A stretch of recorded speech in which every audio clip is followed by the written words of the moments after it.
Hola a todos, buenos días, buenas tardes y buenas noches y bienvenidos a otro episodio de ASTI Podcast. Un gusto estar nuevamente con ustedes, amantes del desarrollo inmobiliario. Traemos un episodio candente el día de hoy. Vamos a hablar de los desarrollos habitacionales bajo el mecanismo 70-30, utilizando la ley de interés preferencial, mejor conocida como la ley LIP. Y pues para hablar de este tema tenemos nada más y nada menos que a Adriana Martínez, bienvenida, Jean-Pierre Barrascut, ambos de la firma Accountax, empresa líder en materia fiscal y financiera. Adriana pues es la gerente de la división inmobiliaria de Accountax y Jean-Pierre es el director general. Bienvenidos a ambos, gracias por estar el día de hoy aquí. ¿Cómo están? Hola Marcos, muy bien. Hoy ya Adriana dentro de la firma en un rol de directora, es la directora de toda la división. Ella está coordinando hoy todo lo que es el enfoque que tenemos y ese acercamiento permanente al desarrollador inmobiliario, tanto en los esquemas de cumplimiento dentro de la IBE como toda la planificación fiscal inmobiliaria. Y constantemente hoy Adriana en mesas de diálogo, siempre sentada con fondos de inversión, siempre con temas de nuevos inversionistas, personas que quieren entrar a esta industria. Y dentro de esto hoy la ley de interés preferencial, que vamos a conversar sobre cómo ya puede ser una herramienta inmediata. Esta es una ley que yo la denomino funcional, por supuesto que enmarcada en una normativa, pero una ley funcional, una ley que debe ser muy fácil de operativizar y que es de suma importancia que todo desarrollador conozca para llevar a cabo ese producto que es tan importante, en especial en el interior de nuestro país. Súper bien, gracias por la invitación. La verdad que un tema súper interesante. Ahora con el crecimiento del segmento de vivienda accesible, un tema que ha generado muchas dudas, especialmente porque es una excelente herramienta de ventas, pero que por algún error de cómo trabajarla desde el punto de vista legal o fiscal, en lugar de convertirse en una buena herramienta de ventas, nos puede traer un problema de algún ajuste. Entonces creo que es un tema súper interesante que puede resolverse fácilmente si tengo buena asesoría fiscal y legal. Buenísimo, pues aquí vamos a hablar de todos los mitos y realidades de estos temas fiscales, pero creo que vale la pena, y como había pensado, es partir la plática en tres fases, ¿verdad? Hablar del 70-30 porque pues es el esquema que ya todos los desarrolladores o casi todos los desarrolladores están utilizando para sus proyectos. Luego pues la ley de tasa de interés preferencial y luego la mezcla de los dos, porque entiendo que en su momento, cuando salió la ley, prohibía un poco, y vamos a hablar de eso, prohibía el esquema o utilizar los beneficios de la ley con el esquema 70-30, ¿verdad? Pero bueno, empecemos por lo primero entonces, que es platicar todavía el 70-30, porque como hablábamos, todavía existen desarrolladores que desconocen el tema, ¿verdad? El tema del 70-30 y por qué existe, por qué lo hicieron. Y tal vez ustedes nos pueden apoyar en explicarnos un poco, ¿verdad?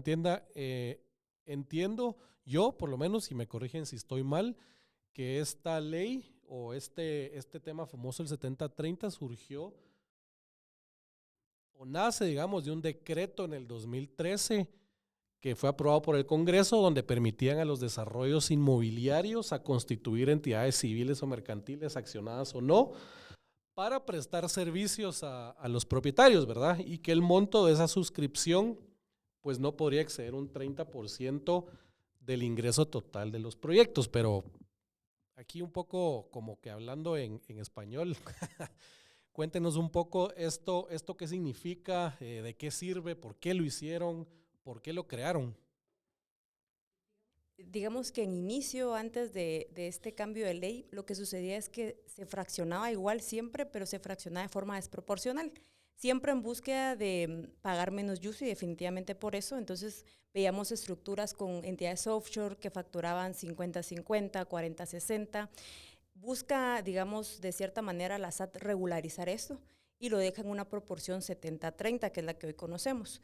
¿Esto qué beneficia? Tiene dos beneficios. El principal siempre sigue siendo tema de UCI, que solo sobre el valor del 70% voy a pagar UCI, digamos, cuando yo adquiero una vivienda, pero también para el desarrollador le permite que sobre ese 70% pague impuestos sobre la renta y por el otro 30% pues prácticamente no hay pago de impuestos sobre la renta, y en ese sentido la ley es muy clara. ¿Qué ha pasado? Que han buscado también los desarrolladores otros mecanismos para no utilizar el 70-30 puro, sino quebrar un poco, fraccionar ese 70-30, siempre en la búsqueda de pago de menor UCI. ¿Esto en qué casos? En casos de productos que son de segmentos más altos, en donde aunque es un 70%, igual queda alto el valor sobre el cual voy a pagar este impuesto, y que es un impuesto que prácticamente se me lo quedo para siempre, ¿verdad? Sí. Es prácticamente perpetuo. Es una modalidad bastante sencilla de trabajarla. El hecho que yo pueda utilizar un 30% no significa que no pueda utilizar un valor menor. ¿Qué quiero decir con esto? Que puedo fraccionar 80-20, 90-10, mientras no me exceda ese 30%. ¿Qué pasa si me excedo ese 30%? Sobre ese valor voy a pagar impuestos sobre la renta, y pues ya es un tema sujeto a discreción si ese valor del 70% o ese valor menor del 70% va a estar sujeto a UCI o cómo va a quedar frente a la municipalidad. En realidad ese es un tema más de municipalidad que de SAT, pero en esencia es sobre el 70% voy a pagar UCI, voy a emitir una factura y eso lleva cargado IVA, o sea el 12%, y sobre el 30% voy a pagar el 3% de timbres y no paga impuestos sobre la renta. ¿Cómo lo documento? Una escritura compraventa de inmueble y acción. Usualmente se utiliza en una misma escritura, va a depender mucho de cómo lo estructura el área legal. Correcto, sí, correcto. Y si emito títulos de acción, eso es algo importante porque más adelante vamos a comprender cuál es la diferencia entre usar LIP y utilizar el 70-30 común, digámoslo así, porque normalmente, digamos, en años anteriores ya se utilizaban asociaciones, pero no eran accionadas. Pero los desarrolladores nuevos, digamos, a partir del año 2013, están muy acostumbrados a utilizar estas asociaciones accionadas y les parecen las comunes. Pero en realidad las asociaciones anteriores, formadas de condominios, pues eran esas en las que uno solamente se agregaba con una simple solicitud de me quiero unir al condominio y pues hacer parte o hacer uso de las áreas comunes. Entonces, recapitulando, es un tema de UCI, ¿verdad? De UCI, sí, en inicio de UCI, ¿verdad? Como que todos se pelaban, digamos, antes hacían estructuras, como dijiste, offshores y de todo para poder hacer o escriturar a menor valor los inmuebles con el objetivo final de que el UCI quedara menor, sobre todo en propiedades muy de alto valor, ¿verdad? Ajá. Yo creo que es la consolidación de cómo SAT formaliza completamente a la industria. Ya no hay un esquema de estar creando estructuras muy creativas, sino que existe una plataforma completamente regulada para que todos los ingresos sean declarados bajo un 70-30 y como un efecto, como una consecuencia directa, también la estructura de costos pueda ordenarse. Entonces, eso ordena completamente los flujos de entrada de un proyecto, los flujos de salida, la estructura de cómo los accionistas van a capitalizar y pues deja completamente alineada hoy una realidad de tener que exponer 100% las transacciones bancarias y un sistema que opera 100% en factura electrónica. Entonces, resuelve y ordena para SAT, pero a su vez también creo que ha ayudado mucho a que el desarrollador conozca su estructura financiera. El 70-30 no está peleando con que el desarrollador tenga claridad en la resolución de un presupuesto y cuál va a ser ese rendimiento que va a esperar. Y de ahí la importancia que nosotros vemos con los grupos que hemos trabajado por muchos años, que hemos podido llevar toda la planificación desde el día cero.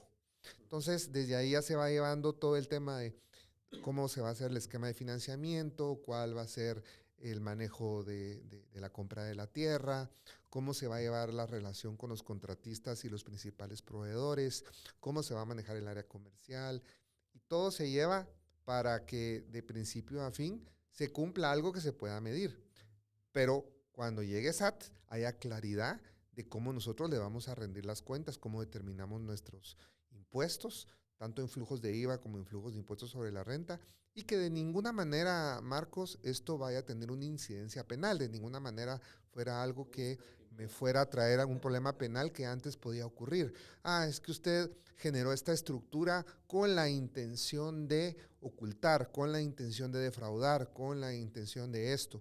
No, ahora está clarísimo, 70-30 y todo se opera en ese esquema.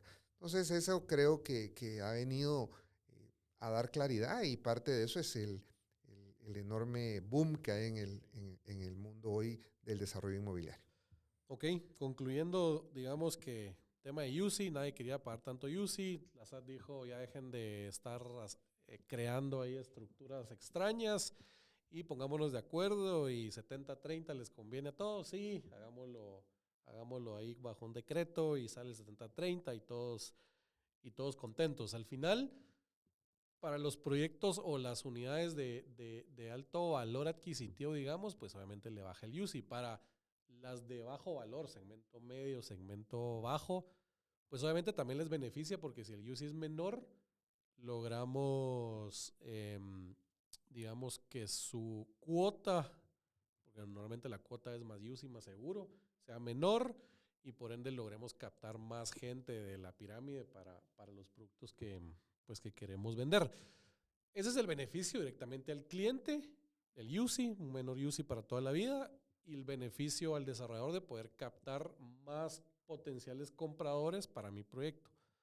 Pero otra duda que yo tengo, que tal vez ustedes me pueden decir, es ¿qué otro beneficio tiene el desarrollador de usar 70-30 o 80-20 o 90-10? ¿Qué le conviene más al desarrollo como tal?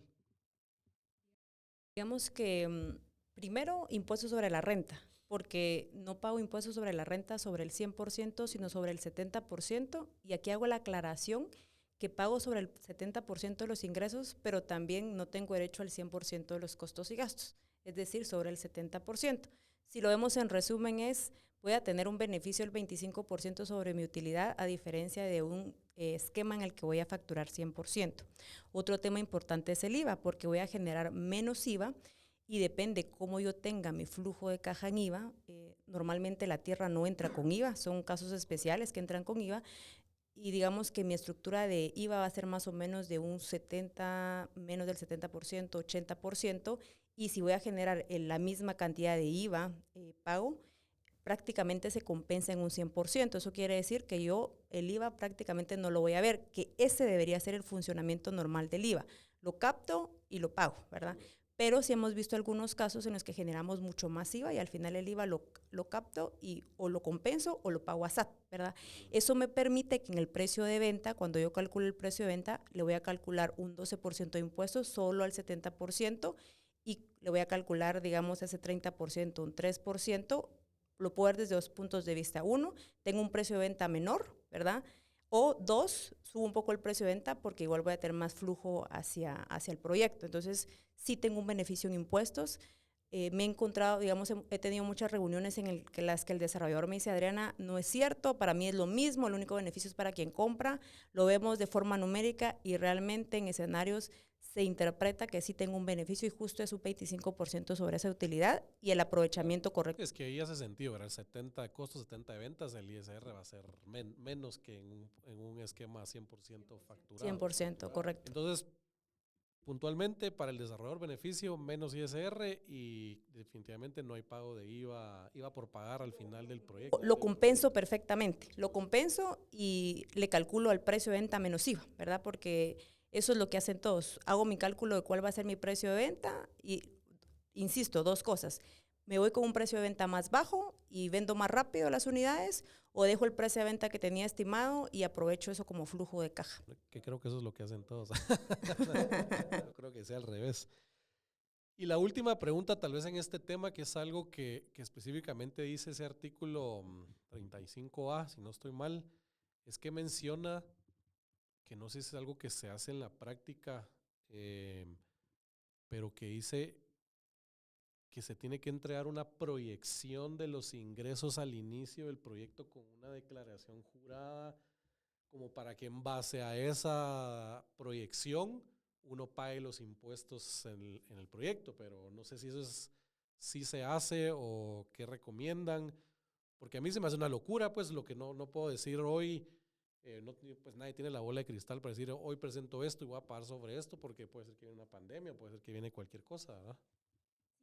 Sí, lo que está solicitando SAT, digamos, es la programación de obra y más que SAT, digamos, lo que dice la ley es que debo de tener reportarle por los medios que la administración tributaria dispongan una programación que incluya el total de ingresos, el total de la inversión, el total de metros cuadrados, pero justo como comentabas, es imposible que el día 1, cuando yo tengo que presentar esa programación de obra, tenga certeza, de hecho, ni de las unidades. Puedo cambiar la disponibilidad. Tenía, por ejemplo, un proyecto de uso mixto que tenía más apartamentos que área comercial y luego lo cambio porque eso es lo que está pidiendo el cliente. ¿Cuál es la recomendación aquí? No deja de ser una formalidad de entregar la programación de obra. SAT no dispone de un medio para recibirlo. Entonces, sí depende mucho de qué tan ordenado es el desarrollador y decide si lo voy a tener disponible. Lo primero es si lo debo tener disponible y si eso se va modificando, lo voy actualizando. ¿Por qué? Porque cuando SAT me audite, sí me va a pedir el reporte de programación de obra y sí tiene base legal para pedirlo. Segundo es, si lo voy a presentar, esto se presenta por medio de un memorial, pero tengo que evaluar con mis asesores fiscales si eso va a ser una base para que luego me auditen, porque me va a decir, usted presentó que iba a tener 20 millones de ingresos y resultó con 10 millones de ingresos. Y en el peor de los puntos, no me va a revisar los ingresos, sino lo que me va a decir es, usted tenía una utilidad estimada de un 15% y terminó en 10, que eso suele suceder al final del proyecto, ¿verdad? Puede ser muy bien justificado, correcto. Entonces, Y aunque no es materia de este podcast, hoy hay que prender una luz en el tablero, una luz en el tablero, como cuando vamos manejando, una luz en el tablero que me haga ponerme muy alerta sobre los nuevos mecanismos que está utilizando SAT para fiscalizar proyectos inmobiliarios. Ya los requerimientos vienen sobre una metodología muy técnica. ¿Cuál es el sistema de costeo? ¿Cómo está la asignación? Y esto pues pone una alarma sobre si yo verdaderamente estoy llevando dentro de mi ejecución y dentro de mis software que esté utilizando los métodos apropiados para que cuando yo sea requerido en un tiempo de 48 horas pueda entregar toda esa data que es muy técnica. Y Adriana sabe que incluso teniendo equipos muy preparados, entregar esto en tan corto tiempo está siendo crítico hoy y esto se va a presentar con más frecuencia, considero, en los siguientes 2 años. Qué intensos, 48 horas dan para entregar la información. digamos, es un plazo de 3 días, pero cuando ya vemos el tiempo que realmente tenemos hábil y que están pidiendo información que antes no pedían, detallada de metros cuadrados, de áreas comunes, que si detalle de amenidades, por qué se determinó un costo a una porque tenía balcón y la otra no, ¿verdad? Entraron con temas más detallados que antes no auditaba SAT, pero que es parte de la información que sí deberíamos de tener disponible general en esa programación de obra y que también existe otro reporte que es el de finalización de obra. Esos son, digamos, los 2 reportes que todavía no tiene SAT un medio para que nosotros entreguemos esa información. Al final ya van con los tacos por delante, decís. Y lo interesante de esto de la SAT que mencionaban en un evento hace poco es que la fiscalización no suele ser en el periodo de donde estás ejecutando tu proyecto, sino puede ser 2, 3 años después. Entonces es bien importante que todo desarrollador mantenga esa información guardada y ordenada en sus archivos, ¿verdad? Sí, no se trata de ponerse a hacer un montón de Exceles a última hora para validar si lo que tengo está bien, sino tener un programa como de rescate, digamos, o un programa de emergencia, como le querramos llamar, sobre qué acciones voy a tomar si se me presenta un requerimiento que es muy extenso y cuáles son las líneas a seguir, porque pues ahora todo descansa en bases de información, en bases de datos, y hay que utilizar la tecnología a nuestro favor, pero esta tecnología está ingresada por personas. Entonces, sé que dentro de 3, 4, como tú dices, puede ser incluso 5 años, me hay un requerimiento y no me voy a recordar cómo o por qué tomé una decisión sobre acciones que las personas a lo mejor ya no están en la organización. Toda una metodología para estar preparados ante una fiscalización donde SAT puede irme abriendo periodos fiscales. Y cada vez no es que me llegue un requerimiento y ahí descanse, sino me llega un requerimiento, al ver que tienen que ir por más información, viene un segundo o un tercer requerimiento formal y puede ser una fiscalización que me puede llevar entre 8 y 10 meses. Ojo, 8 y 10 meses atendiendo semanalmente a la SAT. Entonces eso consume mucho tiempo y pues es la nueva metodología porque pues hoy SAT tiene las facultades y el equipo humano para poder ejecutar ese tipo de acciones. Seguro cada vez va siendo más sencillo la fiscalización por tecnología que van aplicando ya la SAT, y como decías que todo se vuelve electrónico, entonces es más fácil que poner ahí alertas de todo lo que puede pasar y decir, ya rapidito vas a caerle. Entonces, recomendación a los desarrolladores, pues tener toda su información ordenada, base de datos bien pues, guardada, organizada para cualquier... Capacitar a sus equipos, ¿verdad? Hoy los equipos tienen que estar muy capacitados, no solo en los esquemas fiscales, sino en toda la metodología de costos. Es crítico entender y comprender cómo se ejecutan y cómo se asignan los costos.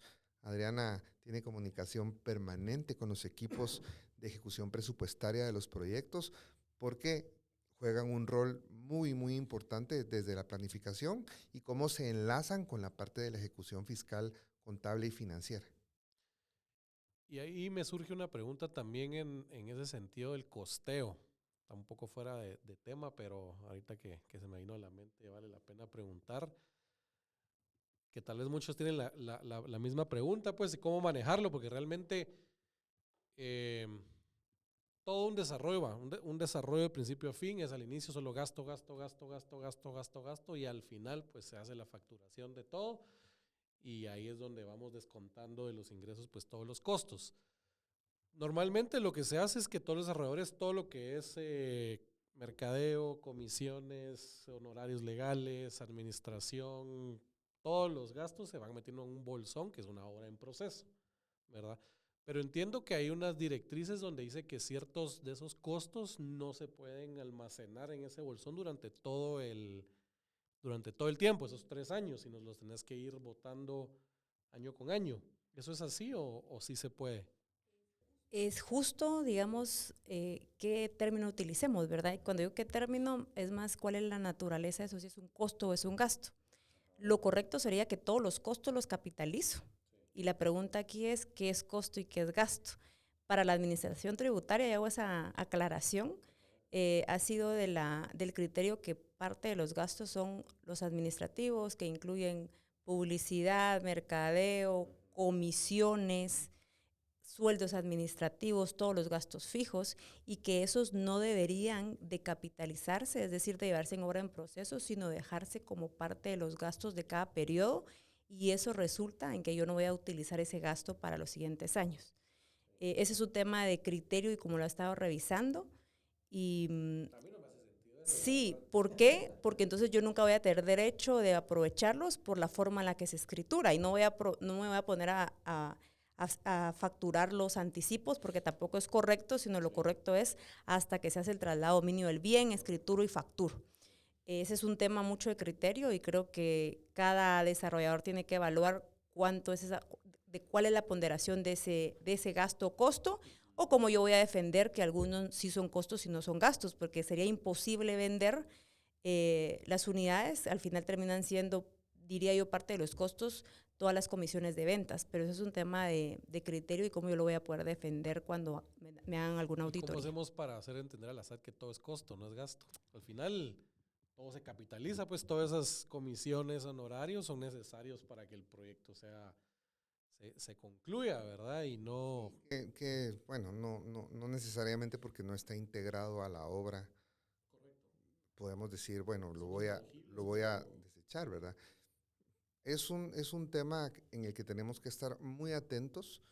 Los criterios de fiscalización de SAT definitivamente van cambiando y hoy es observar ese comportamiento para mejorar nuestra metodología y que nuestro equipo esté en permanente capacitación. Ya hoy con los equipos financieros no es, les doy una capacitación y ahí los dejo. No, hoy estamos trabajando con muchos equipos en capacitaciones permanentes, para que estén bien afilados con todo su pensamiento y cómo pueden estar al día en esa aplicación de conocimiento que cambia. Porque ahora ya hay LIP, porque ahora ya nace otro criterio institucional, porque ahora escuchamos que tal otra cosa, y eso cambia constantemente. Buenísimo, pues muchas gracias por responder esa pregunta extra. Bueno, hablamos del 70-30 ya, ahora entremos de lleno a la ley LIP, ¿verdad? Que esta ley pues fue creada con el objetivo de disminuir el déficit habitacional que tenemos aquí en el país. El objetivo de esta ley pues es lograr más créditos, ¿verdad? En base a subsidiar, creo yo, o generar, subsidiar, ¿verdad? La tasa, esta tasa de interés preferencial en préstamos hipotecarios, ¿verdad? Nada más. Entonces, es una ley bien sencilla, ¿verdad? Si ustedes la buscan en internet y la bajan ahí, realmente es una ley como de 7 páginas o menos, creo yo. Pero cuéntenme un poco cómo funciona esto, cómo funciona lo del subsidio de la tasa, quién la subsidia al final, cómo es el proceso al final, quién terminas pagándola y cuál es el mecanismo para que funcione esta ley. Sí, digamos que este es un subsidio en realidad del Estado, funciona por medio de la banca. Es la banca quien, digamos que reduce esa tasa, es una tasa reducida en los primeros 7 años. En los primeros 4 años tiene un porcentaje reducido del 40%, los siguientes 3 años de un 30% y a partir del año 8 ya la tasa queda plena. ¿Qué es lo que permite esto? Que quien vaya a optar por el crédito pues tenga una cuota menor, porque al final se ve reflejado en cuota, una cuota menor durante los primeros 7 años, que digamos que el objetivo es que durante estos años la persona ya logre tener la cuota plena y poder aportar, porque definitivamente que durante los años va a lograr tener mejores ingresos. Pues eso hay que verlo, digamos que también de aquí a 7 años tenemos que ver si se mantienen igual esos activos y se mantienen todavía con ese crédito. Es, digamos, relativamente sencillo. ¿Cuál es la tasa de referencia? La tasa de referencia la publica FHA de forma mensual y hay algunos bancos que lo están operando, pero generó la duda que la ley quedó redactada de tal forma que limitaba que los proyectos estuvieran en un esquema 70-30, que es lo que platicamos hace algunos minutos. Y pues esto generó mucha controversia porque muchos querían utilizar LIP, pero entonces tenían que facturar 100% y eso también quitaba el beneficio porque iba a pagar más UCI la persona y entonces subía la cuota UCI, correcto, y después de 7 años de todas formas yo no tenía el beneficio de la tasa, pero sí iba a pagar más UCI durante el tiempo. Eso por un lado, y por otro, ¿cómo se hace los 70-30? FHA creo que siempre había estado muy abierto a trabajarlo, la banca también, pero SAT no lograba resolver. Mediante una consulta vinculante que hizo un desarrollador hace algunos meses, SAT resolvió que sí podía trabajarse 70-30 toda vez que no se utilizara el mecanismo de las acciones. ¿Por qué las acciones? En el artículo 35A establece que puede utilizar entidades accionadas o no, y pueden ser civiles o mercantiles. En este caso, la única limitación que dejaba la ley de interés preferencial era para entidades accionadas. Por lo tanto, si no eran accionadas, es decir, con participaciones, que era la opción B, yo sí podía utilizar el esquema 70-30. Con esa consulta vinculante, SAT resolvió que sí se puede utilizar 70-30, pero tampoco explicó con participaciones si seguía pagando igual el 3% de timbres. Y por eso es que todavía estaba como esa limitación de si utilizo 70-30, porque hice mi consulta vinculante y SAT me va a resolver positivamente, pero ¿qué paga esa participación? Y es que lo que sucede, que también el pago del 3% de timbres es una modificación que tiene la ley de timbres, y en esa sí quedó específicamente acciones, no contempla las participaciones. Por eso sí es importante que si voy a utilizar el 70-30 tenga esa consulta vinculante, porque no está claro en la ley. ¿Qué se hizo, digamos, actualmente? Algunos desarrolladores hicieron consultas vinculantes respecto a qué pagaba esa participación. En resumen, se hicieron 3 preguntas. La primera, si aplicaba el 70-30. La segunda, si ese 30% con participaciones pagaba igual el 3% de timbres. Y la tercera es que con ese esquema confirmar que el comprador sí va a tener el beneficio de la tasa preferencial, y SAT ya resolvió que sí en los 3 casos. ¿Qué es lo diferente? Que ya no voy a utilizar acciones, y que las acciones, pues ya todos conocían cuál era el mecanismo de utilizar esas acciones. ¿Qué resolvió SAT también? Que esas son participaciones y que no tienen que tener valor nominal, es decir, que no tenían que ser a título oneroso. Eso también causa un poquito de duda, porque usualmente las acciones sí tienen un valor nominal y las participaciones, un quetzal, ¿verdad? Pero las participaciones no lo tienen. Digamos, esa es la diferencia. Es un esquema muy parecido, solo que no tengo que conformar una entidad que sea accionada. ¿Cuáles son esas entidades que no son accionadas? Son esas asociaciones que se utilizaban anteriormente, que prácticamente lo que tienen es la participación, el derecho a ser parte de vecinos, asociaciones de vecinos, correcto. El repejo, sí. Ya no, en realidad son más o menos como 4 meses, realmente ha disminuido el tiempo. Yo creo que es un tema de planificación, porque si esa asociación yo la hago desde el inicio, aunque sean 4 o 6 meses, de todas formas tengo listo el esquema. Y por otro lado, la municipalidad también lo está haciendo. Entonces, platicamos el año pasado, la municipalidad también inscribe las asociaciones, también las inscribe, y es muchísimo más ágil. De hecho, platicando con FHA, ellos sugieren que se hagan con las municipalidades y no con repejo, porque se tardan más. ¿Y por qué creen que cuando estructuraron la ley, pusieron esa traba, ¿verdad? Esa traba que si utilizas 70-30 no puedes usar LIP? ¿Qué creen que fue el...? En teoría, digamos, la ley inicialmente sí está redactada sin esa limitación, pero no se querían dar 2 beneficios, es decir, no quiero dar el beneficio 70-30 y también el de la ley de interés preferencial. Entonces, era doble beneficio en teoría, pero en realidad el beneficio del LIP no es para el desarrollador, el beneficio del LIP es para quien compra. Y para el desarrollador sencillamente es una herramienta de ventas. Digamos que fue la SAT. Sí, Que dijo, no doble. Doble ganancia para ellos y nosotros perdiendo, entonces pongamos esto que no les permitan. Creo que el inicio fue eso, y sí pensaron que era el beneficio para el desarrollador. Quiero pensar que analizándolo se dieron cuenta que el beneficio en realidad no hay tal beneficio en LIP para el desarrollador. Entonces, y lo aclara perfectamente al resolver la consulta vinculante y cuál es el tratamiento que debemos darle a la cuota de participación. Ahí definitivamente hay claridad en que la intención es mantener el beneficio 70-30. Y es clave que un desarrollador que va a entrar a utilizar LIP dentro de su proyecto comprenda la diferencia de lo que es un criterio institucional y una consulta vinculante. Lo que tienen que hacer es realizar su consulta vinculante para protegerse en cómo va a ser la fiscalización del proyecto 3, 4, 5, 6 años después. Porque nuestras autoridades pueden cambiar, los criterios pueden ir modificándose, pero yo cuento ya con una consulta vinculante que surte ese efecto tan importante sobre el tratamiento que voy a hacer yo durante todo el desarrollo del proyecto y su proceso de venta.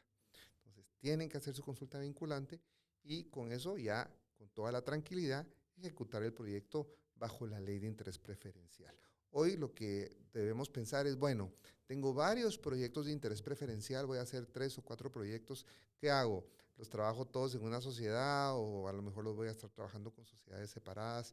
¿Cuál podría ser hoy la tendencia, Adriana, que estamos viendo para esta ejecución desde la óptica de cómo la plataforma legal debería funcionar? Hay varios puntos que considerar porque no siempre es cómo me funciona fiscalmente, sino cómo está estructurada la composición accionaria, si puedo meter todos los proyectos dentro de una misma sociedad porque todos tienen los mismos accionistas. Entonces, va más allá de las limitaciones de si me funciona o no fiscalmente. Sigue siendo siempre la tendencia que utilicen una sociedad por proyecto, y en realidad ya son pocos los desarrolladores que se quedaron con todos los proyectos en una misma sociedad. En realidad lo utilizan más por un tema de flujo de caja que funciona bien, pero todos los desarrolladores que sí van por créditos bancarios, los bancos están entendiendo mejor forma una sociedad por proyecto. Sí, y de hecho con los cambios de junta monetaria están siendo más exigentes de cómo solicitan la información, porque tengo que presentar un estudio de prefactibilidad sobre ese proyecto, tiene que ser sociedad nueva. Debemos pensar que un proyecto LIP no es de pocas unidades. Normalmente no va a ser de pocas unidades. Significa que voy a tener un desarrollo de como mínimo 3 años, Adriana, promedio, mínimo. Sí, no, 3 a 4 años, digamos, incluyendo planificación de 3 a 4 años. Yo creo que ese es el tiempo mínimo para cualquier proyecto, aunque sea chiquito, entre más grande. Ya cuando alguien con nosotros llega muy emocionado que va a hacer un proyecto en 18 o 24 meses, nos miramos con Adriana como, ¿cómo le explicamos que esto no va a suceder, verdad? Sí, no, estás en gallo. Yo quisiera leer esta consulta vinculante que mostraron en el evento porque es importante que, como decías, sin la consulta vinculante, el criterio es no puedes usar 70-30 y LIP, pero eso es lo que dice ahorita la ley, ¿verdad? Sin consulta vinculante para tu proyecto, pues puede ser que estés... Yo lo veo como desde esta óptica. Sin consulta vinculante voy a quedar abierto en cuanto la certeza del tratamiento del concepto de lo que denominamos cuotas de participación. Eso es lo que desde mi punto de vista personal, como yo lo analizaba. Sin la consulta vinculante, ¿cómo voy a ser fiscalizado en el traslado de estas cuotas de participación? Que la consulta vinculante resuelve que deben ser tratadas con timbre. Ahí se resuelve. Por eso la importancia. Lo que tiene un alto impacto es que dentro de algunos años pudiera la autoridad considerar que esas cuotas de participación pagaban IVA, ¿te imaginas? Un IVA retroactivo por 400 unidades. Sí, no es la gran... Ya sin dinero la cuenta. Más 50% de multa, porque sí va. La consulta vinculante resuelve, bueno, la consulta vinculante resuelve 3 cosas. Una muy importante es el tratamiento de que las cuotas de participación pagan timbre. Y la otra, lo que Adriana mencionaba, sobre que sí vamos a poder utilizar una asociación no accionar. Yo quería leer la consulta, que es la tercera pregunta, creo que es la más importante, pero se preguntó, o cómo la harían de plantear, ¿verdad? Para que funcione. Los compradores podrán optar a la tasa preferencial de proyectos en los que se constituyan asociaciones de vecinos no accionadas y vendan, suscriban, trasladen o endosen participaciones. Esa es la pregunta. Lo que les respondieron fue: los compradores de proyectos habitacionales desarrollados por la entidad consultante no les aplica la restricción contenida en el artículo 4, literal E, que es específicamente lo del... La limitación del 70-30. de la ley de interés preferencial para facilitar el acceso a la vivienda social, siempre y cuando los certificados que amparen las participaciones en asociaciones de vecinos u otras entidades civiles o mercantiles no sean accionadas o título oneroso, ¿verdad? Y ahí ya está claro que pues no hay, pues que sí lo puedes hacer, ¿verdad? Las dos juntas, ¿no? Sí, digamos que al final esta pregunta sí tenía el objetivo de que nos confirmaran que sí podían optar con, teniendo esa asociación y haciéndolo por medio de participaciones, porque anteriormente se preguntaba de qué pagaba, qué impuesto pagaba y si podía aplicar el esquema 70-30, pero ya nos ha pasado con algunas respuestas de SAT que decían sí, ese era el tratamiento, pero no pueden aplicar, por ejemplo. Entonces era reconfirmarlo si lo queremos ver así, y yo creo que es positiva la forma en la que SAT respondió, porque se dijo puntualmente, mientras hacían participaciones, es 70-30 y no paga. Sí, básicamente dicen, sí, nos equivocamos en, en la enmienda que se hizo y sí lo pueden hacer, ¿verdad? Ellos lo que dicen es no incluimos participaciones en dentro de ese artículo, entonces sí es participaciones, sí, pero en realidad si lo vemos es lo mismo, solo es un título distinto. Uh-huh. Pero básicamente cuando hagan su consulta vinculante, técnicamente hacerla bien, ¿verdad? No hacer una pregunta que vaya a conllevar algún error o alguna duda, sino que técnicamente esté planteada en el sentido que debemos obtener respuesta. Y eso se hace por proyecto. Es consulta vinculante por proyecto a desarrollar bajo el sistema LIP. Adriana, así sería. De hecho, sí, en estas consultas vinculantes, SAT resolvió bajo el régimen en el que está la entidad que consultaba y resolvió al proyecto. Entonces es por dos vías, al NIT y al proyecto, ¿verdad? Porque puede ser que en un mismo NIT se den más proyectos. ¿Qué podemos hacer para que, o sea, entiendo lo de, ahorita la recomendación es consulta vinculante en cada proyecto, ¿verdad? Lo normal debería ser, deroguemos ese artículo, ¿qué era? Artículo literal E del artículo 4, y que no exista y ya no hay que, ya todos sabemos que se puede hacer, ¿verdad? Y queda resuelto. ¿Qué tenemos que hacer para que eso pase? Yo creo que más que lo eliminen, creo que más va a ser un tema de criterio institucional, que SAT resuelva para todos para no estar incluyendo una consulta vinculante por cada proyecto. Creo que eso se va a generar de todas las consultas vinculantes que se ingresen, porque seguramente con la cantidad de proyectos que nosotros hemos visto, pienso yo que mínimo en este trimestre se van a ingresar unas 100 consultas vinculantes. No van a resolver, en lugar de estar resolviendo cada consulta vinculante, mejor hago un criterio institucional en el que establezco cuál es el tratamiento de las participaciones. Que yo creo que aún teniendo un criterio institucional, siempre mantener la consulta vinculante. El criterio institucional no sustituye la consulta vinculante. Esto va a ser un proceso que hay que seguir, o que suceda una derogatoria de esa parte, que ya sería un proceso ante la Corte de Constitucionalidad, y entonces que sea una situación de carácter general, de inconstitucionalidad en carácter general, de afectación completa, y entonces ya que sea derogado. Pero no pensemos en eso. Hoy ya hay una herramienta y una claridad de una ruta a seguir, que es plantear. Y en realidad es un tema sencillo, digamos, yo presento mi memorial y me debería responder hasta 60 días, está respondiendo en un menor tiempo. Eso quiere decir que en 60 días máximo yo voy a tener resuelto ese tema y ya uso mi esquema y listo. Y no creo que en cada situación respondan diferente, pues si ya no deberían, pero no. No deberían, pero de repente yo he visto algunas respuestas.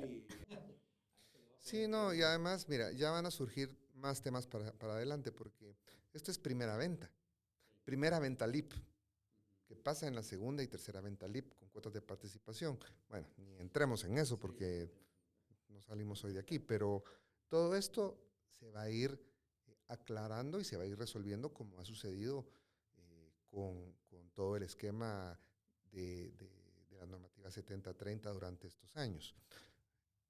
Lo que hablamos al principio, tú lo mencionaste, es una ley corta. Siempre una recomendación esencial es lean la ley y lean el reglamento, lean ambas, para que una vez ya vayan teniendo un contexto de... Sí. Y lo importante de leerla, porque los criterios de aplicación para esta ley no solo es 170 salarios mínimos, sino que las familias que van a adquirir, pues hay otros requisitos como carencia de bienes y pues hay otro par de temas. Sí, yo lo mencionaba justo en la última conferencia que vimos sobre este tema, que para otros segmentos de vivienda accesible, por ejemplo de los movies, que ya están teniendo el problema que los núcleos familiares que tomaron en consideración sí coincidan con FHA, pero no coincidan con la ley. Entonces, sí hay que establecer desde el inicio, este es el núcleo familiar que me permite la ley, y eso lleva al área comercial y así los define, ¿verdad? Porque no solamente es el tope en los salarios, el tope del precio de venta, ¿verdad? Sino también son núcleos familiares y que o sí tenga constituido ese andamiaje fiscal o legal para poder venderlo de esa manera. Desde las promesas, eso también es algo bien importante. Desde la promesa, porque en las promesas usualmente dejamos una entidad que va a vender, que va a ser una asociación y una acción, porque como ya tenemos, más si vamos por el proyecto número 15, y entonces usamos las mismas promesas de compraventa, ya todas dicen acción y no la cambié con participación. Yo creo que eso es importante. No, al traste todo. A cambiarlas, ¿verdad? Cambiarlas, pero eso implica que tengo que buscar al comprador, volver a firmar una gestión. Sí, se encarece. El tema administrativamente, ¿verdad? Bueno, y otra pregunta que quería hacerles también era al principio que pues esta ley, no me acuerdo cuándo fue que salió, pero ya lleva como unos 5 años, creo yo, que a partir de que salió a la luz, realmente al inicio, los primeros años decían que los bancos no se atrevían a utilizarla o a que llevaran casos LIP porque muchos desconocían también o no sé si es miedo o desconocimiento de cómo la SAT los iba a fiscalizar a ellos por hacer el descuento en su ISR, porque así es, entiendo la forma en que se termina el subsidio. El banco está pagando, está recibiendo menos, entonces ellos dicen todos los años, ok, recibí menos por estos créditos hipotecarios, entonces yo lo descuento de mi ISR. No sé qué han visto ustedes con los bancos porque no todos los bancos están sumados en esto, ¿verdad? Yo creo que no están sumados, pero ya tienen bastante interés. Hay algunos bancos que están desde el inicio de la ley muy abiertos a recibir estos casos, que tienen bastante disponibilidad para poder dar este tipo de créditos. Creo que está más resuelto del lado de SAT para los bancos que para el desarrollador, desde inicio, porque sí dejaron previsto en los formularios una casilla específica para ese acreditamiento. Entonces ellos creo que lo tienen resuelto. Es un tema, creo que más de temor, pero realmente resuelto sí está. De hecho, el reglamento está orientado más a la banca que al desarrollador o a quien compra, ¿verdad? Así que creo que para el banco era un tema que tal vez no es el segmento que le encanta específicamente a esos bancos y por eso no habían entrado, pero creo que ahorita sí están con un poquito más de apetito de poder dar este tipo de créditos. Aunque los bancos en estos tipos de créditos FHA, casi que cero riesgo, ¿no? Dejan defaultear al cliente y que FHA sí está muy claro sobre el procedimiento, ya tiene el modelo de la escritura, sí, entonces, y de hecho ellos conocen bien cómo se debe formar el núcleo y todo, entonces creo que con FHA cero problema, es un tema más que los bancos estén abiertos, los otros bancos que no se han sumado, pero el tema del acreditamiento para el banco está muy sencillo. De hecho, SAT en alguna de las conferencias, lo que esperaba el desarrollador y los compradores era que explicara cómo utilizarlo, pero la orientación de esas presentaciones era directamente para la banca. Lo otro complicado de que existan estos proyectos LIP es que los desarrolladores le lleguen o generen, produzcan, desarrollen este producto de máximo, creo que son como 660,000 quetzales por ahí, ¿verdad? Que realmente con los costos que tenemos hoy, producto en la ciudad, tienen que ser metrajes muy chiquitos para lograr estos, pues este beneficio con los clientes, ¿verdad? Entonces, también es complicado de ese lado. Y los proyectos que normalmente lo utilizan, que son casas en el interior o casas un poco en la periferia de la ciudad, pues va un poco en contra de lo que queremos generar de productos o desarrollos urbanos que mejoren la calidad de vida de todos, ¿verdad? Que todos estemos cerca y la infraestructura pues sea óptima para todos los que estamos en una ciudad. Pero bueno, a todos los que quieren entrar y están generando o que quieren generar este tipo de producto que sea LIP, ¿qué recomendaciones les dieran ustedes a ellos? Bueno, yo creo que si estoy iniciando en el proyecto y estoy todavía con dudas si voy a llegar o no al precio tope igual siempre puedo constituir una asociación sin acciones, porque esa me sirve, sea o no LIP. Eso es, digamos, la primera recomendación. Definir bien con el área comercial qué van a vender, qué van a ofrecer, dejar bien mis cotizadores para luego no tener dudas sobre eso. Definitivamente acercarme a FHA para estar claros de cuál es la normativa actualizada con ellos para aplicar. Y yo creo que hay bancos que sí están como 100% sumados al tema y que quieren este tipo de productos. Es un tema de orden desde inicio, desde la planificación yo dejo eso definido, y al final va a ser un proyecto como los otros que hemos llevado 70-30, no tiene tantas modificaciones. Yo creo que con la consulta vinculante se resuelve, y eso sí es importante. Yo solamente tengo certeza si hago la consulta vinculante.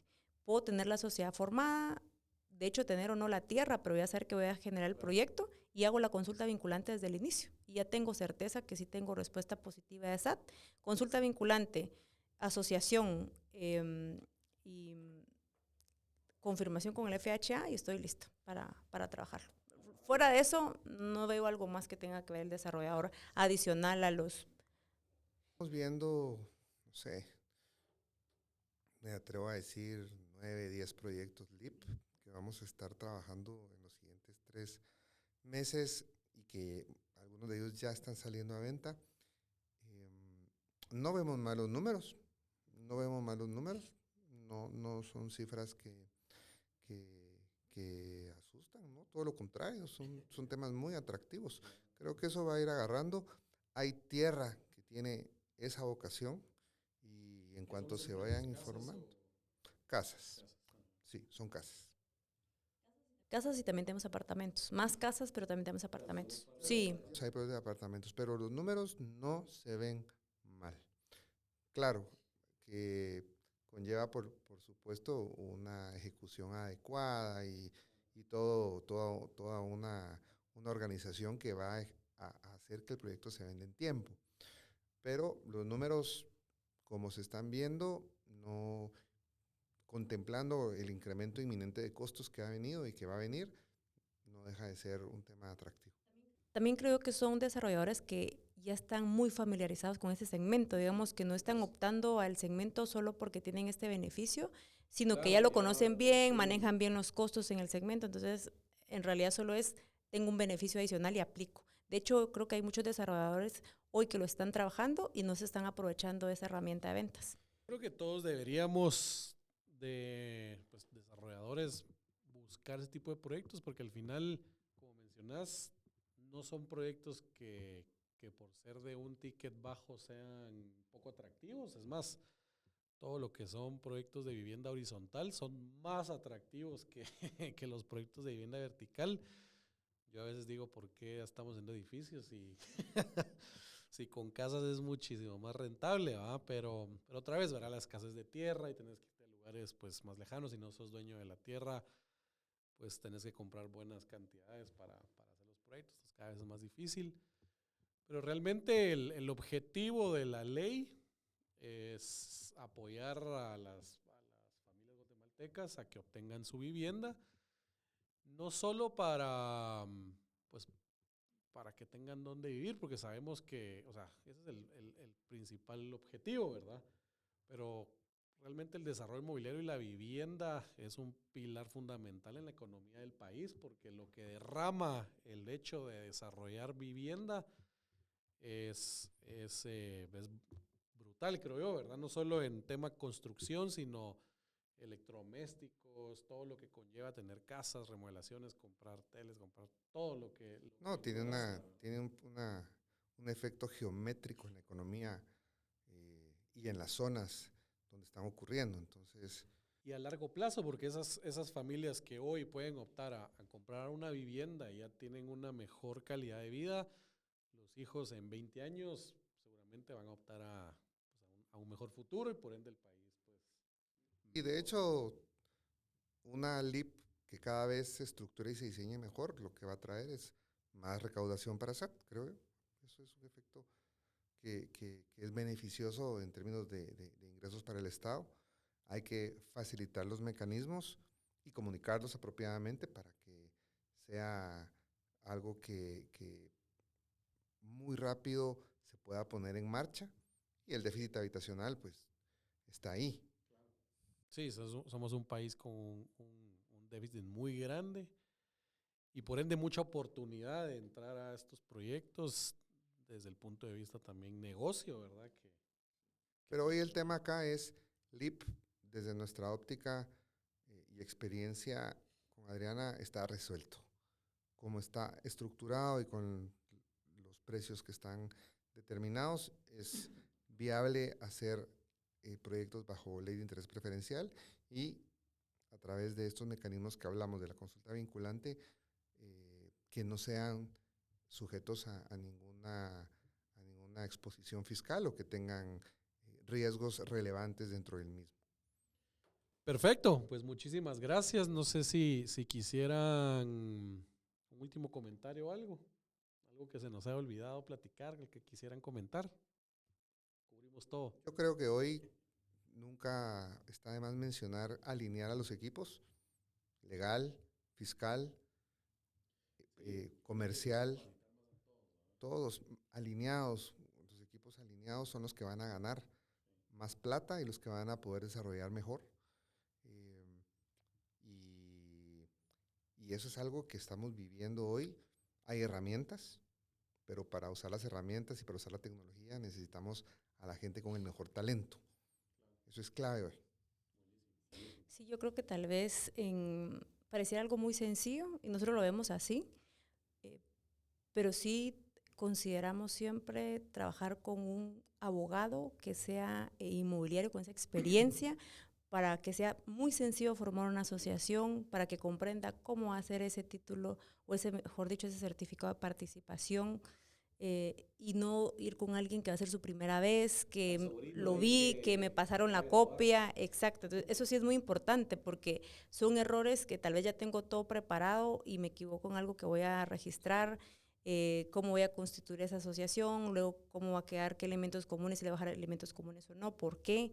Desde el inicio tengo que organizar eso y a veces no nos damos cuenta de lo importante que va a ser esa asociación a futuro. Entonces, dejarla ordenada, asesorarme bien, no solamente fiscal, sino legalmente, para que luego no tenga una sorpresa de algo que era tan sencillo y lo compliqué por no tener a la persona adecuada. Buenísimo, pues yo les recomiendo siempre ir con Accountax. Y no, tómense un cafecito con Adriana, que tiene este expertise tan profundo ya en la industria. Accountax.com.gt, nuestro teléfono es 2502-2222. Estamos muy accesibles en Reforma 10, y que nos sigan en redes. Hay mucho contenido, pero ante todo, pues informarse, acercarse con nosotros es muy fácil, y poder determinar la mejor ruta para sus desarrollos inmobiliarios.